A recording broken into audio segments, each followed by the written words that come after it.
All right. Well, good afternoon, everyone, and thank you for attending this discussion on celebrating Black excellence all year, presented by the Department of Educational Studies as part of our Black Excellence in Educational Studies Week. Please follow our social media through Instagram, Twitter, and Facebook to stay up to date on our other events that we'll be hosting in the future. If you look in the chat box, there are our social media links. My name is Lori Patton Davis, and I serve as chair for the Department of Educational Studies. And so welcome, everyone. It's great to see you this evening. At this time, I would like to get us started by introducing our incredible panelists for this workshop. I'm extremely excited because it's an opportunity to interact with our alums. Dr. Tiffany Polight earned her PhD from our HESA program and is a higher education equity strategist who partners with leaders and their institutions as they navigate the complexities of addressing long-standing equity challenges. With over a decade working in a number of capacities in various organizational contexts and institutional environments, she has centered her inquiry and contribution around understanding the dynamics of power, organizational design, and institutional change in decision-making, practice, and policy, with particular emphasis on the role of education institutions and organizations in the creation and maintenance of inequitable outcomes. In her current role, she serves as program manager for the University Innovation Alliance's engagement with the Frontier Set, an institutional transformation initiative funded by the Bill and Melinda Gates Foundation. Welcome, Tiffany. Our next panelist is Stanley Gates, and because I am a department chair, let me quit my email there. All right. Otherwise, you'll keep hearing dings. Stanley Gates II earned his master's in our educational policy program and serves as a legislative analyst for Columbus City Council. Born and raised in Columbus, Stanley mainly conducts outreach in the Division of Community Engagement for the council. Beyond outreach, Stanley facilitates council member priorities such as developing and implementing racial equity agendas, researching best practices and initiatives from other cities, and cultivating neighborhood pride. Academically, his passion includes higher education access, educational policy, and foster youth. Immediately after graduating from The Ohio State University, Stanley published a case study that went on to win the 2020 Paula Silver Case Award for Best Case published in the Journal of Cases in Educational Leadership.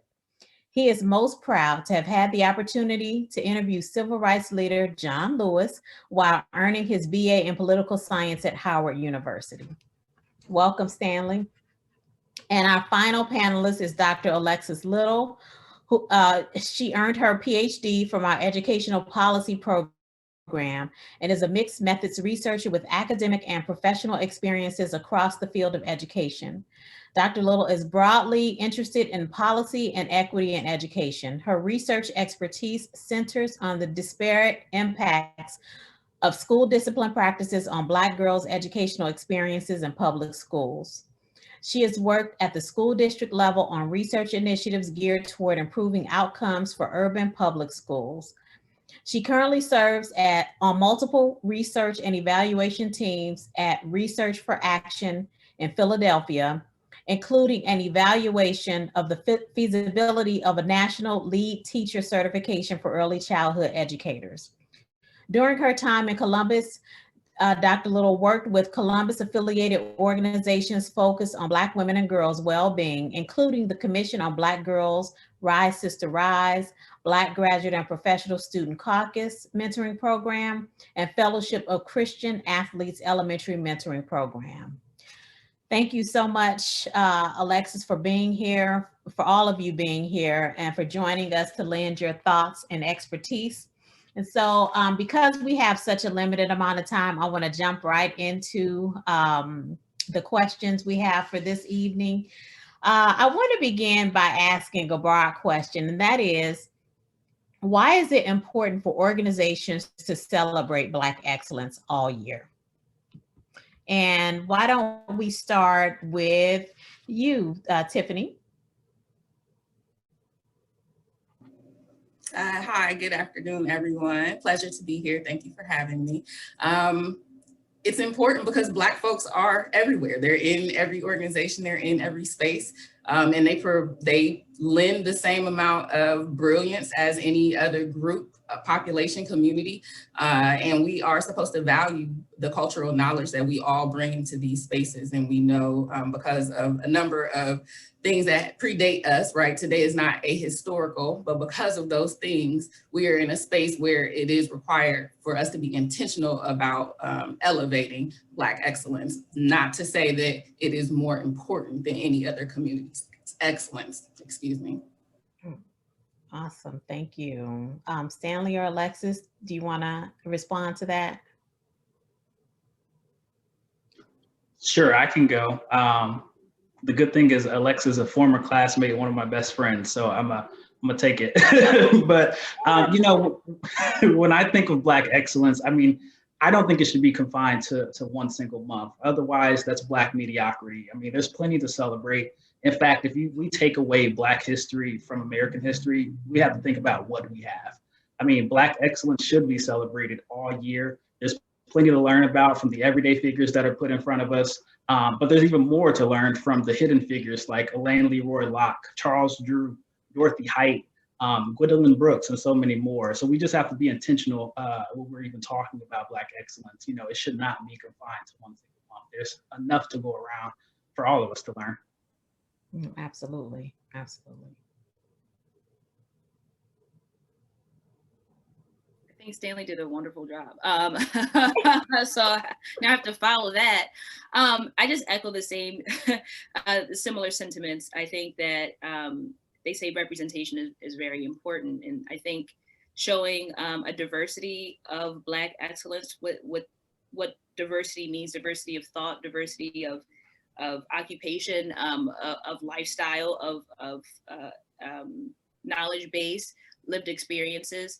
I think it's very important, not just for people who don't identify as Black, but I think it's also important for people within the Black community to see that they don't have to fit within a monolith of what is considered success. For Black people, they can have the opportunity to define excellence on their own. So I think that helps with representation, and I think organizations can help in that effort as well. Okay, great. Thank you. I think that's actually a good segue into the second question around how can organizations in general and educational settings in particular make celebrating Black excellence part of their regular practice? So you all have mentioned that this isn't something that should be confined to a week or a month. Stanley, I believe you said there's enough history and excellence, you know, to go around. So what are some recommendations? Like, how can this be something that is a regular part of practice? Want to start us off, Stanley? Sure, that's fine. You know, I think that events like this one, and even the program you all have put together, this is a really good start. You know, we have to make sure that we also ask, though, how are we amplifying, like I said, Black voices outside of February? You know, one idea is always making sure that we put Black people in leadership positions, making sure that they're department chairs, making sure that they are the folks who are executive directors. One idea may even be providing scholarships from the department, college or university, that are named after Black scholars that have graduated from Ohio State, making classes available that are required for everyone to take. So often I think that we take Black history as an option or an elective rather than a priority or a requirement. And those classes are the diversity classes. Those classes are the ones that are given as electives and may not even be available to folks to take. But we need to make sure that we make it a priority. We need to make sure that folks understand that this isn't optional. Our story is just as important as the American story. In fact, Black history is the American story. We need to make sure that we think about that as we're making decisions. Right. That's excellent. Alexis?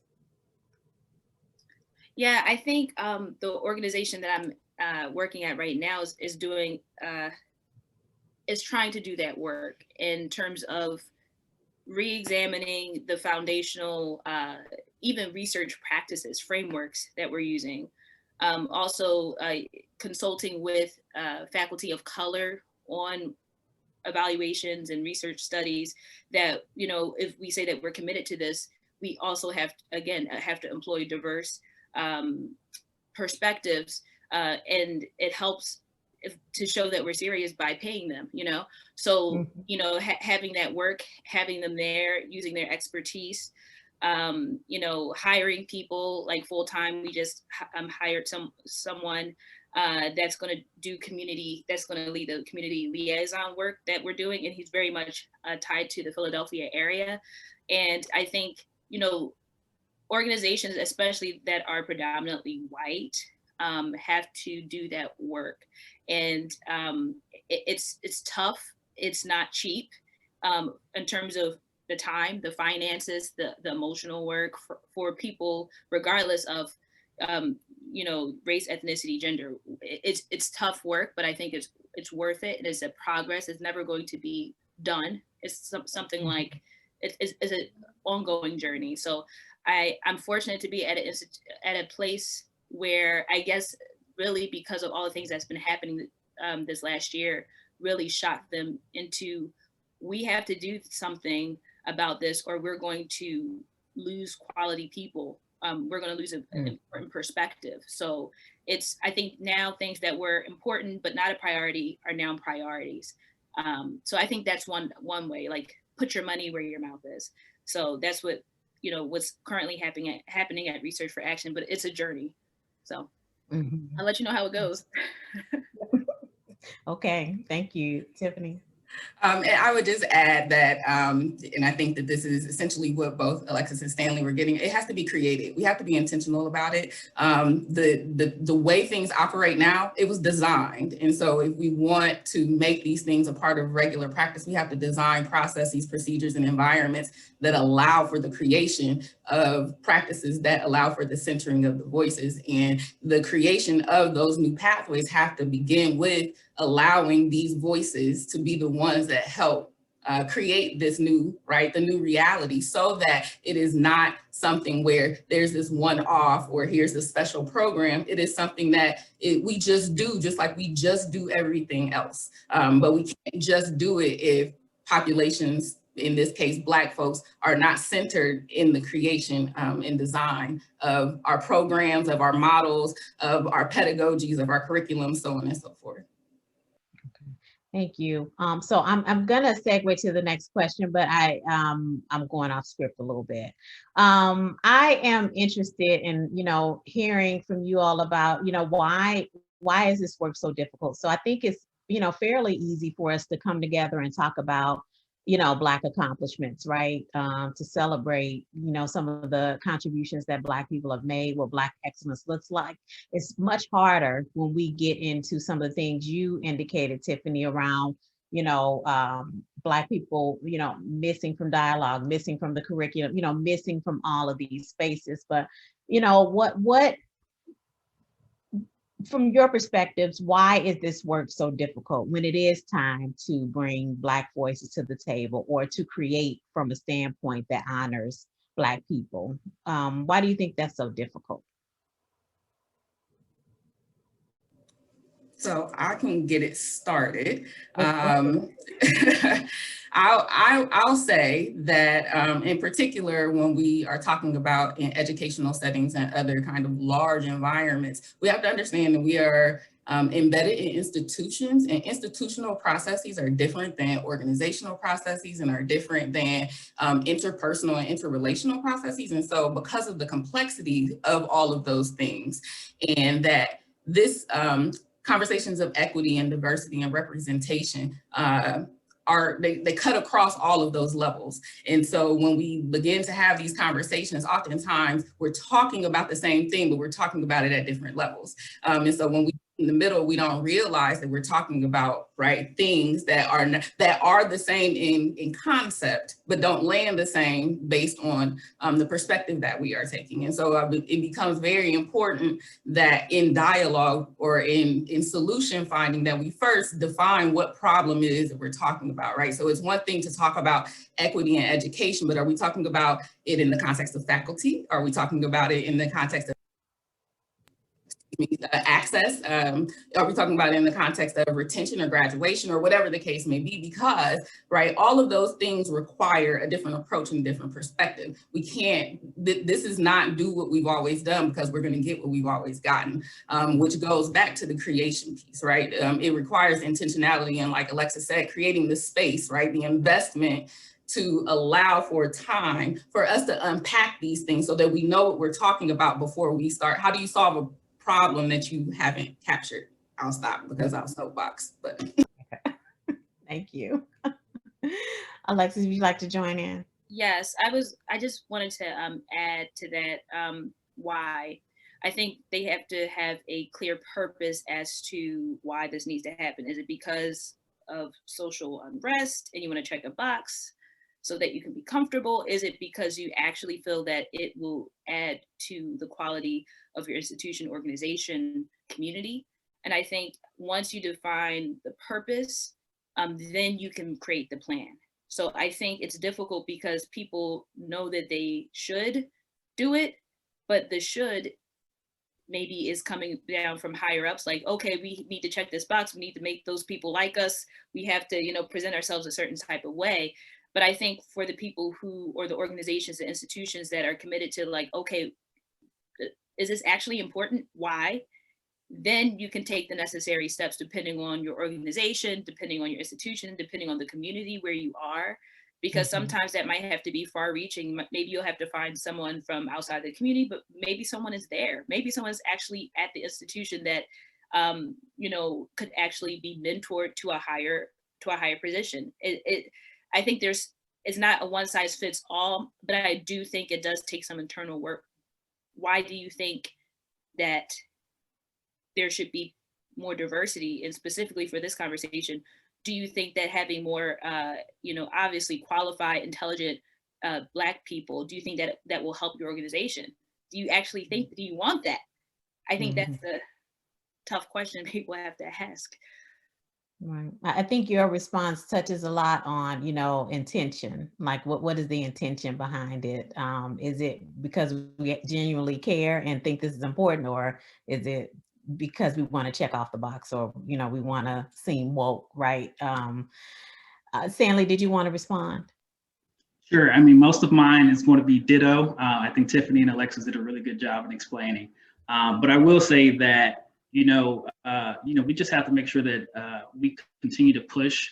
I think we've become so comfortable because we have things to lose now, where our ancestors did not.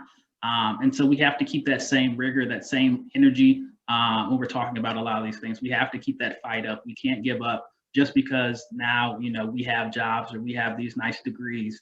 I think of my own job. I work in government now. A little bit different than academia, but things in terms of how things change it's very slow.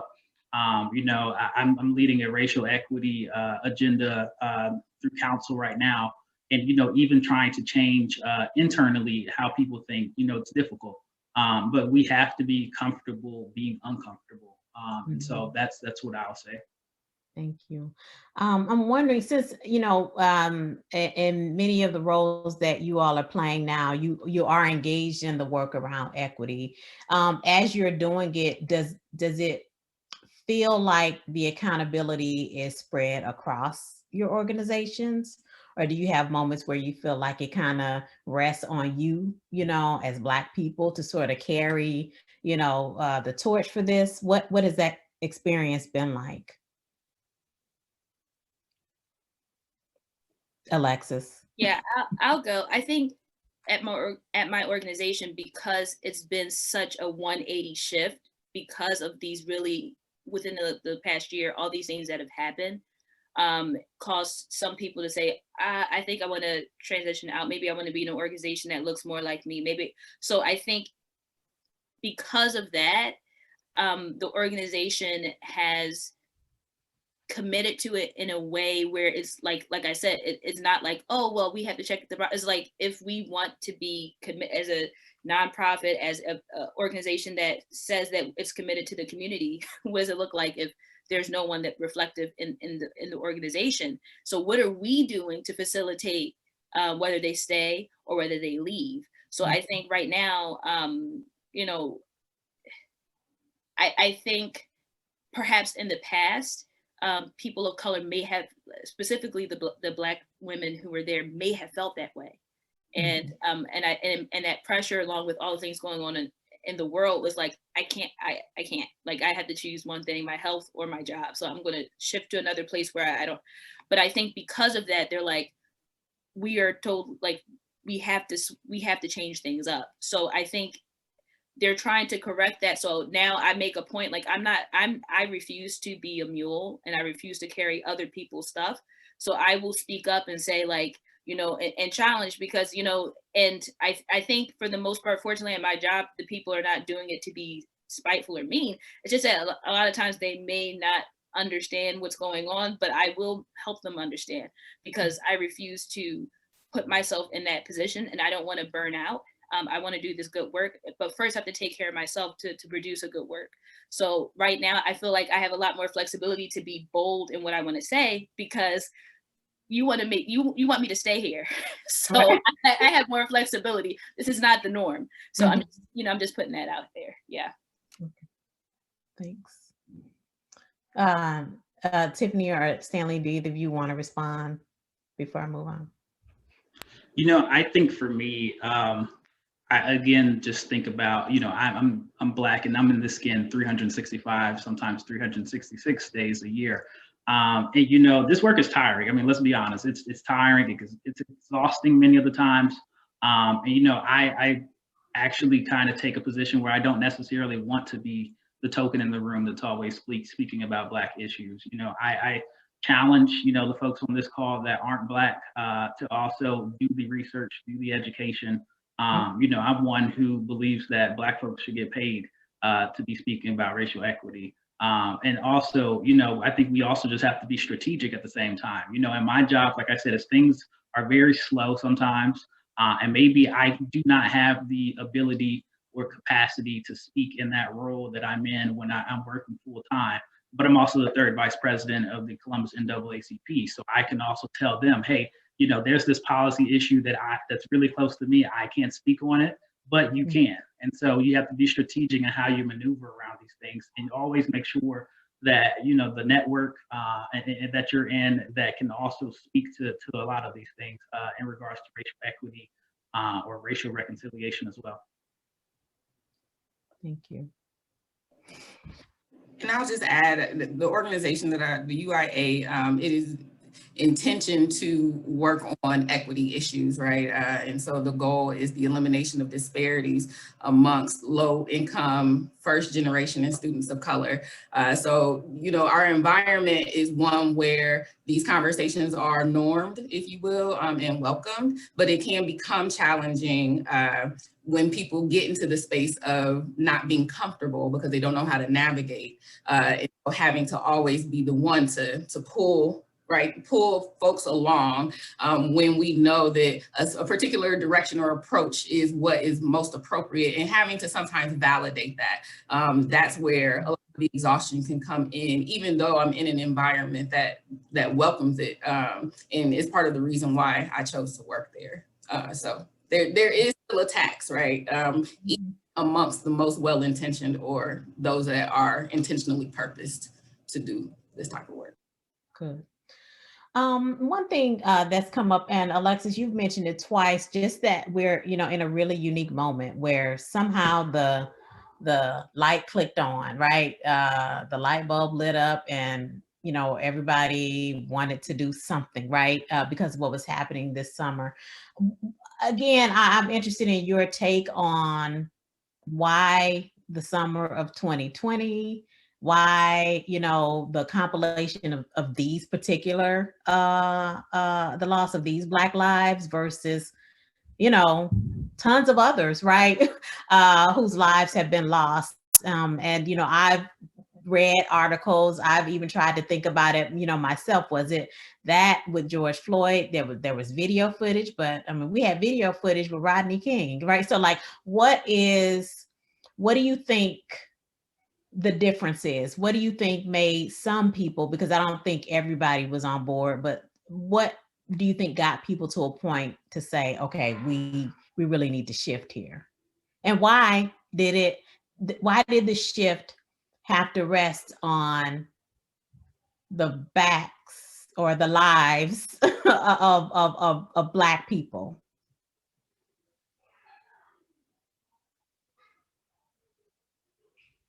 Alexis, I'm just going random, y'all. You Okay. can jump in. Well, yeah, I definitely, that answer would require more than the time allotted. So I think what I will say is that it's so many different things.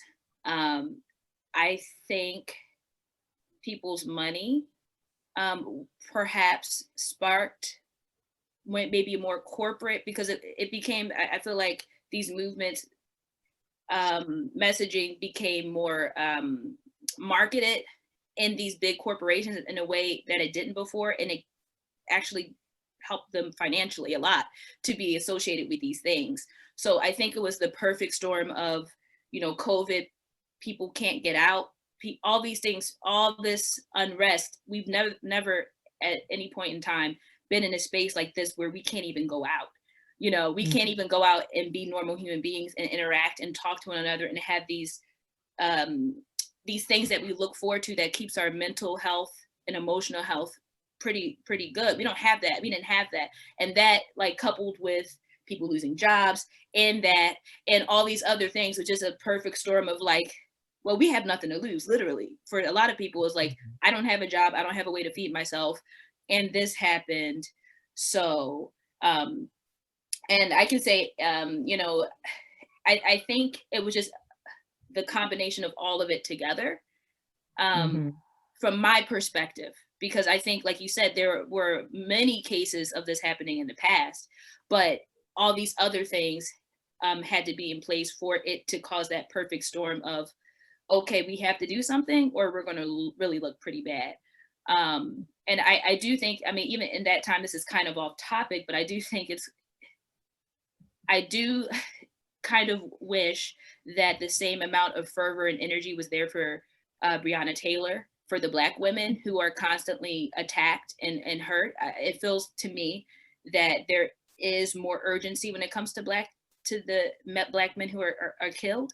And it broke my heart during that time to see that although there were people who care, especially as someone who studies Black women and girls, the energy is not there. It's not the same amount of energy. So it's definitely not because of Breonna Taylor that people, you know, was like, let's get it together, you know, which is unfortunate. But I do think that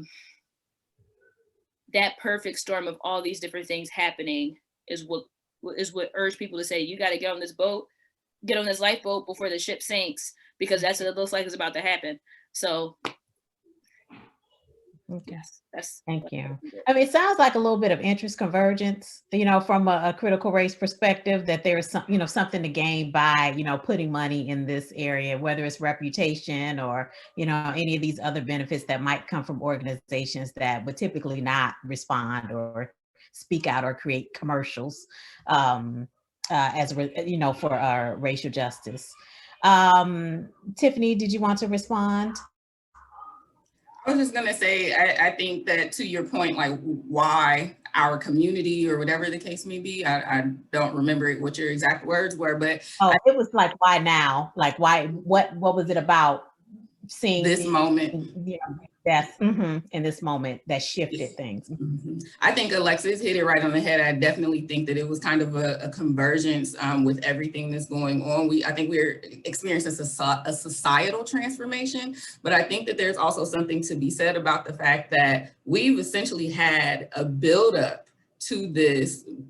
So I think back to 2012 when Trayvon Martin was murdered, and we've essentially had one per year on average that was major in the news, if not more than one. Let's call it 1.3 maybe, right? That is widely known. And so because we're all sitting down and we don't have our normal distractions, and all we sit and do is doom scroll, right? You either had the pandemic or you had these issues, right? And so it was in your face, you couldn't turn away from it, in the same way that in the 60s, TV was new. And oh my gosh, we're sitting here watching these things happen, though we've heard them all day, or maybe it was happening in our backyards, but because I'm glued to the television screen, I can't turn away from it. And so now there is a major swell of energy around it. And so I think that there is some of that as well that has contributed to this current moment, because there is so much uncertainty, right? Our institutions don't support us the way that they once did, right? The economic instability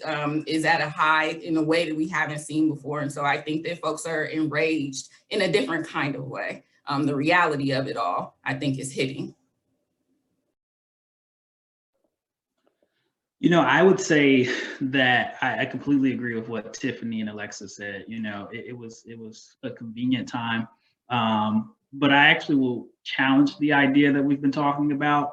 You know, I feel like the window is actually closing, if not has closed already, when we're talking about the movement for Black lives. I mean, sure, we're talking about it, you know, folks in general are talking about it now, or a little bit now, but they weren't talking about it at the same level. It's an exponentially different level compared to now than what they were last summer. You know, when George Floyd was died, there were protests for days. You know, we had folks downtown every day. I was receiving personally hundreds of emails a week. I'm not receiving those same emails, truthfully. You know, even when Andre Hill and Casey Goodson Jr. just here in our backyard in Columbus, I'm not hearing the same energy that we had a year ago. And so, you know, I truly want to blame social media, but I also want to blame us as well. Us being Black people, white people, all people, for letting this become a reality. We've let this moment die, and we can't let moments like these die. We have to make sure that we are uncomfortable with the status quo, because the status quo has gotten us where folks are getting acquitted for the crimes that they've done. And we have to make sure that we keep the same energy. You know, we can't let this moment dissipate like we have. You know, I think there was also a time where folks were being more interested in local and state government. Folks were coming down to city council meetings. Folks were emailing council members and state representatives and senators and holding them accountable at the same time. And I think, truthfully, I think we saw that in just this past November election. But are we going to keep that same energy this year, next year, and for the time being? We cannot let this moment go away.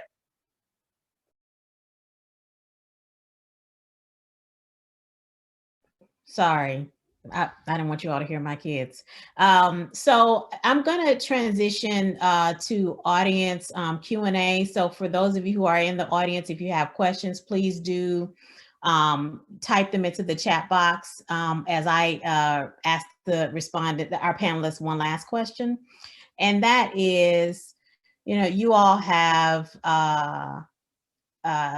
illustrated, you know, Black excellence, you know, and the work you're doing. I'm sure during your time at OSU, even though I was not here, there's enough energy on this call alone to show how instrumental you all were.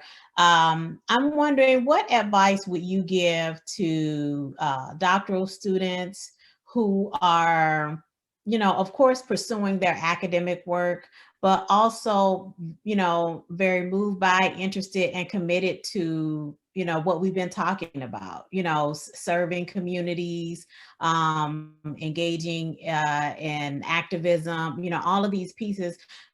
From your own experiences, how did you navigate that process? Or what would you recommend for students who will navigate that process? Stanley, want to get us started? I was trying to click my unmute button. I think it's definitely fitting that I go first. I am not a PhD like Alexis and also Tiffany. So I have a different perspective. I actually kind of got in trouble a little bit in grad school for this perspective. But, you know, I think as much power as folks who are pursuing the PhD degrees, who are the doctors who are in academia, you all are putting out so much great information. And, you know, and I was told in grad school that that's the power that you all have, which is very true. But while you have that power, there are so many folks who need to understand, need to get that information translated to everyday terms. You know, I think of op-eds, I think of social media posts. I think of just trying to make sure that you're engaging the stakeholders, the ones that are that need the information. I will actually go further and say, so then they can be the ones who are hearing it, receiving it, then also being able to implement it. You know, there are researchers, you know, in my sphere of the world, but there are the politicians who have to make sure that they break things down that you all are saying. And so, you know, I think that, you know, when we're thinking of Black excellence, you know, as Tiffany and also Alexis have already said, Black is not a monolith. You know, and folks are the rich and the poor. We have the intelligent folks like you all on this call, and then we have the folks who are just as great and just need to get the information received in a different way. And so I think that's what I would encourage folks to do, is just think about how you can translate that information. How can you translate and make sure that everyone is able to benefit from your research? Because I think that's just so important. All the work that you're doing is so important. How can we get that to our everyday folks so that we can make some change? All right. Thank you. Tiffany? I would say don't feel like you have to do what everyone else is doing. I know that that is something that we tend to hear throughout our graduate careers, but for me, it has really proven to be true. So I came in wanting to understand what this thing called higher education was. And like most people, I began by studying students. But as I was in the literature, I was like, there's a lot of information out here about students, but there's very little out here about institutions and what they're doing to create these conditions, right? Because the onus doesn't just lie on learners within the system. And so being able to step outside of maybe what the socialized pathways are to really think innovatively about how you can look at the same issue from a different perspective, because that's really how we create the new knowledge. We need voices, we need diverse voices in white spaces, right? So organizational development, as an example, right, is not traditionally something that we think of people of color, right, being highly involved in, but what would it look like for, right, Black folks to really start digging into what that research says about how you structure an organization to see where and how it does or doesn't align with our cultural knowledge and our ways of being and knowing, right? Because that is a contribution in a very different way, particularly as we talk about how do we come up with innovative solutions? Well, we can't come up with innovative solutions in the system that's causing the problems. So, right, what does it look like to actually develop, to be experimental, right, in our social sciences sphere without, you know, doing a RCT or using some type of standardized methodology. So this is your playground. This is the time to explore and try to see what's new, because when you get into the real world, you don't really have that much time to do that. And so as much as you can, spread your wings and try to see where those other spaces are. Where can you take your interest and maybe just put it in a different context even, right? So that you're not losing the piece that makes you passionate about the work. But there are multiple ways to do the job. And so just keeping that in mind and not feeling like you have to do what everyone else has done becomes very critical in this process. All right. Thank you. Alexis?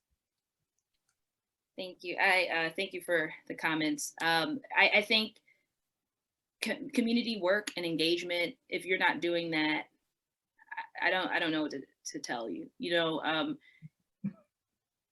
you have to be involved in the community.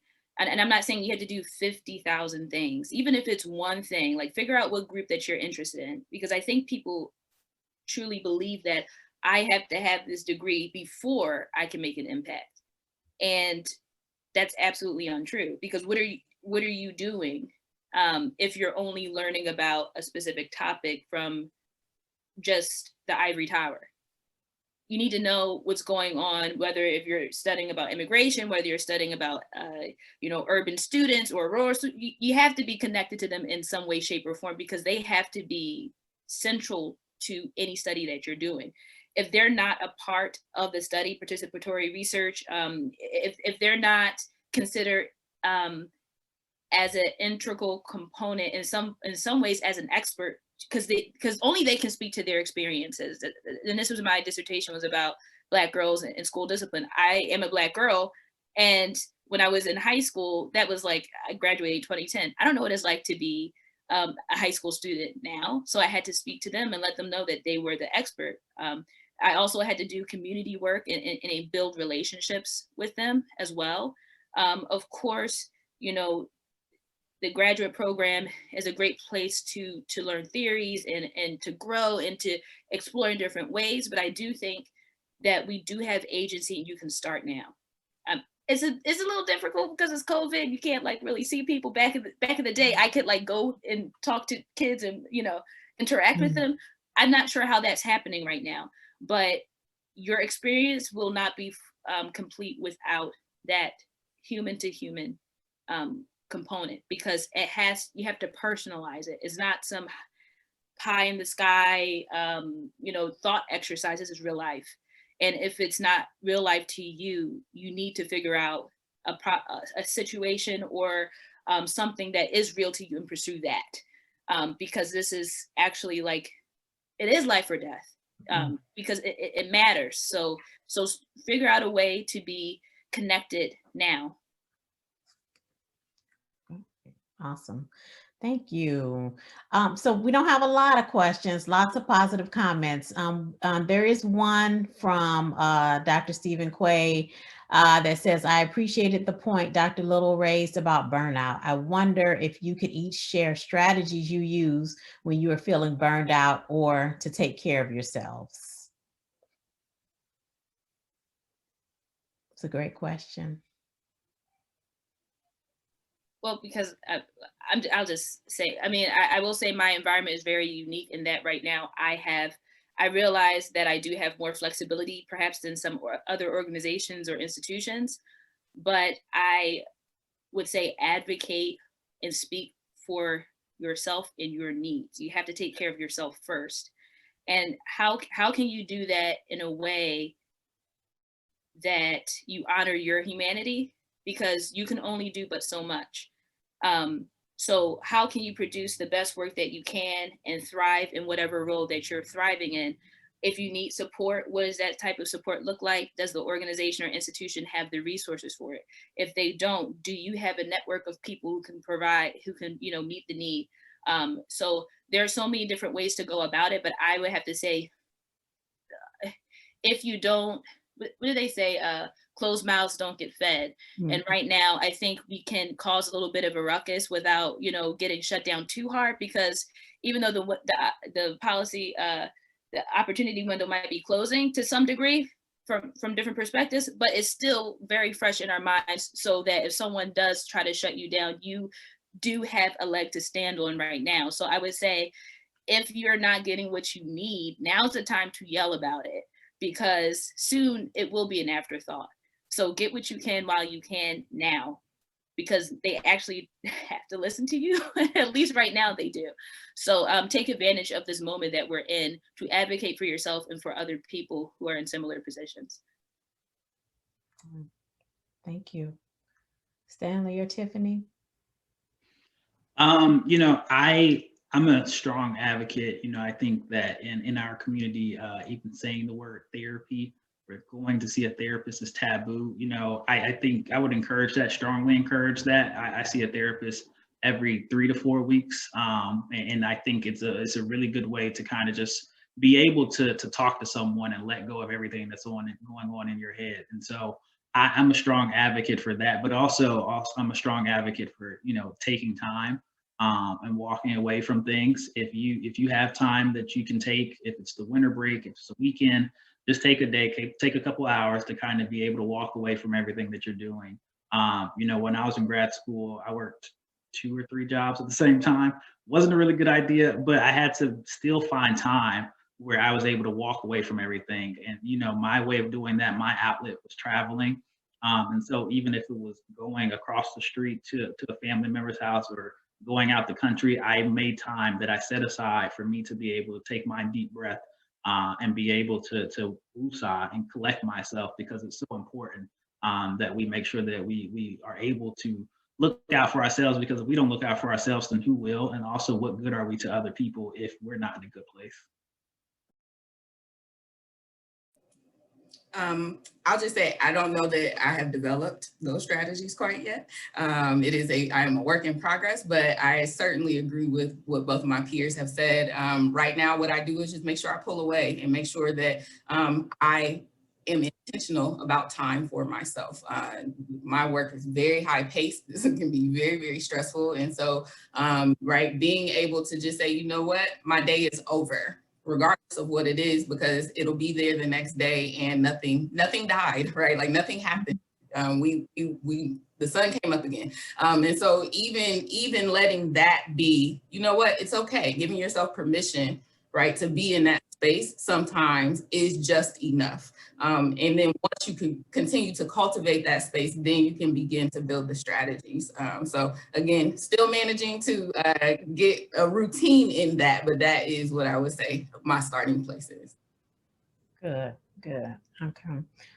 One question here from Dr. Karen Beard. Alexis and Tiffany, what about research methods when the personal voices are not part of the research? Talk about methodological approaches if you can. So